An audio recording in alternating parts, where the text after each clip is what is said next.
Hey friends, good morning. Pastor Joe Barlow here. Welcome to the Monday edition of Daily Discipleship with Joe Barlow. I hope you are making this a regular part of your day. We do this every day, Monday through Friday, to help people grow in their faith in Jesus Christ. Mainly, because and we call it Daily Discipleship with Joe Barlow because I was discipled as a child, young teenager, and into my teenage years. I was discipled by my brother, speaking into my life on a daily basis, and it really made an impact on me spiritually. And so I want that to be available for others, and that's why I do the show. Okay? I also do the show because the Lord spoke this to my heart to do it. And so there's no way I could have lasted these few years that I've done it so far if it hadn't been from the Lord. If this was just my idea, it wouldn't still be going, because my own ideas would have petered out a long time ago. But this is actually the Lord assigned me to do, and I enjoy it. I love meeting with people in the morning here and sharing and talking. So Mondays is Marriage and Family Mondays. And today I want to talk to you about something that I think is hugely important, and that is unity. Okay? And where there's unity, God commands His blessing. And so what we want to do is do things in our family relationships that lead to unity, whether it's between the husband and the wife, between the parent and the child, between the siblings, whatever it is. We want to do things that lead to unity, not division, because division is the devil's plan and unity is God's plan. Okay? If you remember in the book of Corinthians, it talks about this phrase. Paul says this. He says, we are not ignorant of the devil's devices. And a device is like something that you can use, any kind of tool is a device. Well, one of the devil's tools is division, and that is to cut and to separate people away from each other so that there would not be unity. I want to show you this scripture here. It's in Psalm 133, and it says, I love this psalm. It says, how good and pleasant it is when God's people live together in unity. Okay? It's good and pleasant. Now, you know this about your own family, that it's good and pleasant if everybody likes each other and if everybody's friendly and kind and there's no strife and there's no envy or bitterness. Okay? The analogy that it gives in the Old Testament is kind of interesting. It says how good and pleasant it is when God's people live together in unity. He says it is like precious oil poured on the head. Well, not a lot of people pour oil on their head here. Well, back then they did. And if you remember David being anointed to be the king of Israel, it says that Samuel showed up at his house with a horn of oil. Now, a horn is actually a real horn from an animal, and he filled it with oil. And when David came out, he poured it on his head. A whole horn of oil poured on his head. Wow. Why? Because it represents the Holy Spirit. It represents the anointing. Now, anoint means to smear, but David was anointed with oil. It was poured upon his head. And it was the outpouring of the Holy. It represented the outpouring of the Holy Spirit on him to empower him from heaven to do something that wasn't physically or humanly possible. So here it says that where the brothers live together in unity, that's where God pours out His anointing. It is like precious oil poured on the head, running down on the beard, running down on Aaron's beard. And it says down on the collar of his robe. Okay? So listen, it's just coming down, getting down, and it's getting on him. Okay? What does this mean? Well, I'll get into that later. But it says, it is as if the dew of Hermon were falling on Mount Zion. For there the Lord bestows His blessing, even life forevermore. Now, my wife has been wanting me to go to Israel sometime, because a few years ago she went to Israel with a friend of ours, and she had a blast. She loved it. She thought it was the most amazing thing. Well, here, if I was in Israel, I would understand it is as if the dew of Hermon were falling down on Mount Zion. Okay?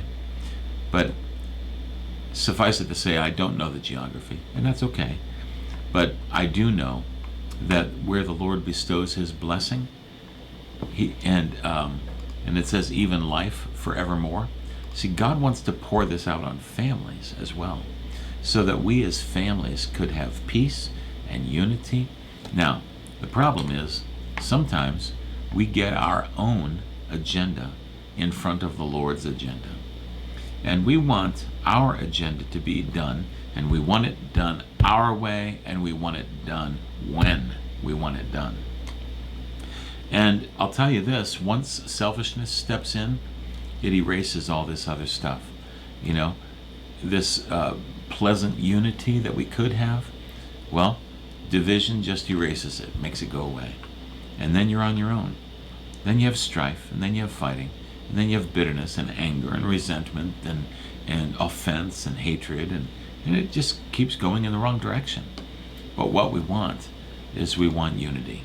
We want it to be good and pleasant in our homes. We don't want it to be sweet. As a matter of fact, we want it to be desirable for the kids to come home. And if the kids don't desire to come home, there's a reason why. If they don't ever want to go to their own house, it's because their own house is not pleasant. It's not a pleasant place to be. If they want to run away, there's a reason why. But God wants us to have homes that are good and pleasant. And if we will do things that lead to unity, then we can have this, okay? So, what are the things that lead to unity? Well, if I always want to go, let's say if I was a weightlifter, it's hard to imagine, right?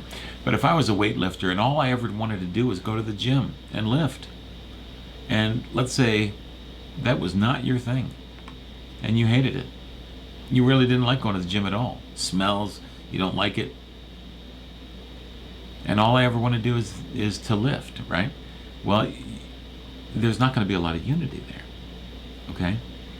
But if you find things that we do like to do together, I mean, my kids love going out for ice cream.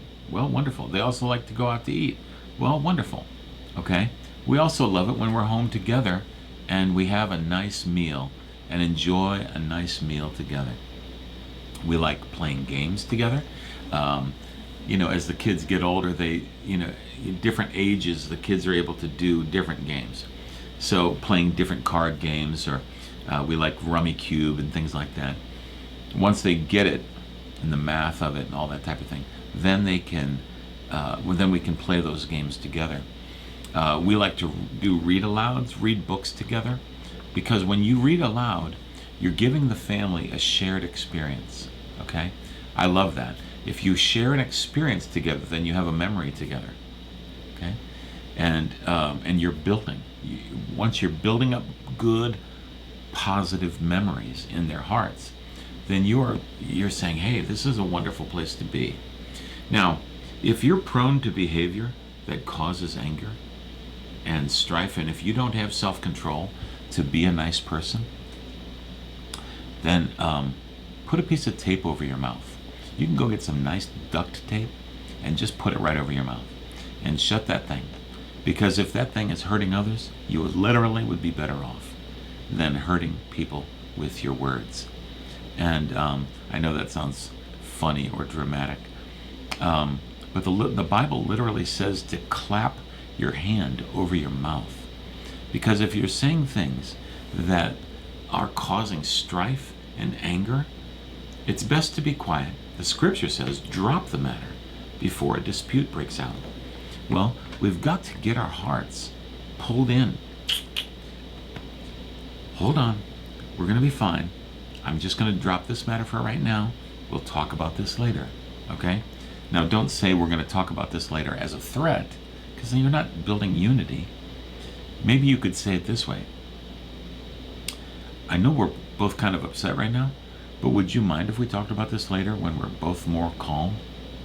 What do you think?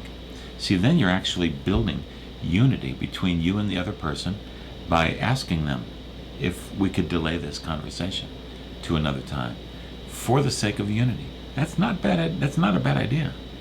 okay? Because what you're doing is appealing to them, saying, hey, do you mind if we wait? We can talk later about this. Or I really want to understand you. Do you mind if I write down, maybe have a wipe-off board or something? Do you mind if I write down what you're saying? Or a piece of paper there? I want to make sure I don't miss what you're saying. I know you're upset, but can I write down so I don't miss it? Because I want you to help me, to give me understanding, okay? So you take a pen, paper, and you start writing down, to help me to get it right. What are your concerns? Let me write it down. So you write down the concern, say, and then repeat it back to them. Is this correct, the way I'm writing it down here? And then say, and listen, we don't have to make a decision right now, but would you give me an opportunity to pray about this? Let me think about this for a little bit. Let me pray about this. Would that be okay? Do I understand what the problem is? And then get them to affirm. Now, is it okay if I take some time? Pray about this. And then get back to them. Because if you do, then you're yielding your heart and you're letting your hearts come to peace. See, joy and well-being is where we want to live. If there's ever strife or anger or bitterness or sadness or envy or rage, you might experience those emotions for a time, but you got to come back to that center place of joy and well-being. Listen, God wants our homes to be places of unity. If you're saying something that the other person, you can notice, you're noticing them, they're just getting more and more irritated as you're talking, then stop. If you notice that the person is on their cell phone and while they're talking to you, and they're just, checking this, checking that, and you're like, hello, well, why don't you just be quiet and stop talking until they're done? Say, if they say, I'm listening, say, well, I'll wait. I need your eye contact for this one. And then say, okay, would you mind? Yeah, okay. So they let them have the conviction to put the cell phone down and look you in the eyes. I love this. Somebody complimented our daughter one day, and another mom, and this was decades ago actually, and she said, I was talking to your daughter. It was Sarah at the time. She said, I was talking to your daughter, and you know something that's amazing about your daughter? She looks me in the eye when I talk to her. And that was unusual for a kid or child, young person, to look an adult in the eyes while they were talking. Okay? Well, that's a good thing. Okay? A very good thing. All right. Let's do the things that lead to peace. Let's do the things that lead to unity in our homes, in our families. Look, we really need this type of teaching. We really need this. So, anyway, let me pray for you today. I hope this was a blessing to you, okay, to do the things that lead to unity. So let me pray for you. Father, we love you. And Lord, we want it to be your way in our lives, in our families, in our houses. Lord, we want it to be done your way. And so, Lord, we ask you for peace in our homes. And Lord, we ask you for unity, that there would be peace and unity in our homes. And Lord, teach us and give us the wisdom. You be teaching us, not just Joe teaching us, but Lord, you teaching us what we need to do to produce unity in our homes. In Jesus' name, amen. Friends, I hope you enjoyed this. Listen, I have a quick video I want you to see, and then we'll be back tomorrow. We love you, and we're praying for you. You keep praying for me, all right? God bless. Bye-bye. Hey, friends. Thanks for watching The Daily Show with Joe Barlow. We love having you join us every day.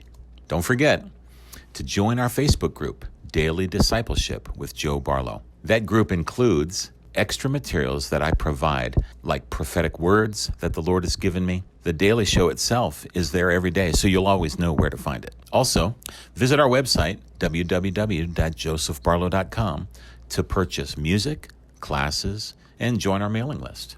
Please consider becoming a partner. Remember that everything you've ever received so far from JBM has been paid for by our partners.